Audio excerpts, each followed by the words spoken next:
काँग्रेसच्या लोकसभा खासदारांची आज बैठक। विरोधी पक्षनेते राहुल गांधींसह नेते लोकसभेमध्ये सरकारला घेण्याची रणनीती आखणार। वक्फ सुधारणा विधेयकाबाबत चर्चा।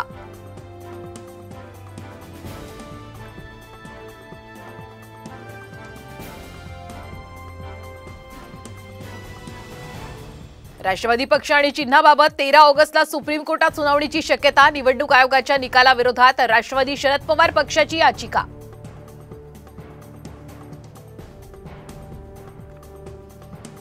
सचखंड गुरुद्वारे दर्शन घेत राज ठाकरेंच्या नांदेड दौऱ्याला सुरुवात।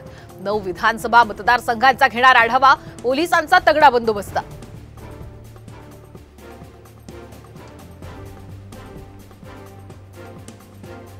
नव्याच्या जाहीरनाम्यासाठी पृथ्वीराज चव्हाणांच्या अध्यक्षतेखाली समिती स्थापन। जिंकलेल्या जागा त्याच पक्षाकडे राहणार, सूत्रांची माहिती।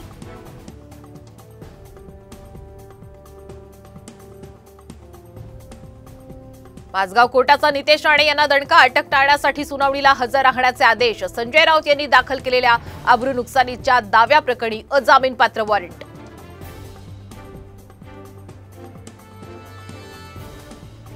जनहित याचिकेद्वारे खेळ खेळू नका, संजय राठोड यांच्या विरोधातील याचिकेबाबत हायकोर्टाने चित्रा वाघ यांना फटकारलं।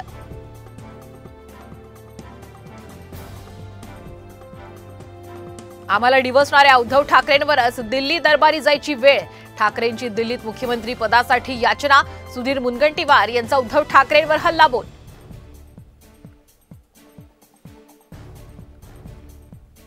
कोल्हापुरातील 89 ठिकाणांना भूस्खलनाचा धोका। वायनाड दुर्घटनेमुळे विषय ऐरणीवर, खबरदारी घेण्याची गरज।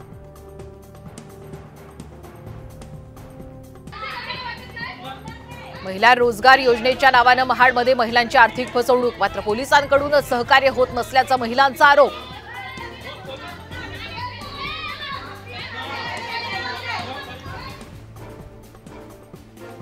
बॅगेत मिळालेल्या मृतदेहाप्रकरणी मृत तरुणाच्या पत्नीला अटक। अनैतिक संबंधातून हत्या झाल्याची माहिती।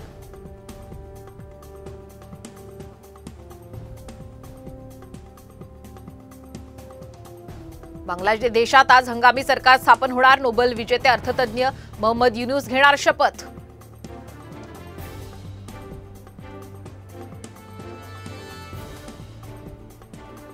आणि पॅरिस ऑलिम्पिकमधून अपात्र ठरल्यानंतर विनेश फोगटकडून क्रीडा न्यायालयात अपील। अंतिम निर्णय देण्यासाठी सीएसनं गुरुवारपर्यंत वेळ मागितला।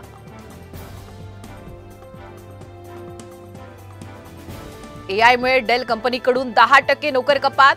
12,500 कर्मचाऱ्यांना दाखवला बाहेरचा रस्ता।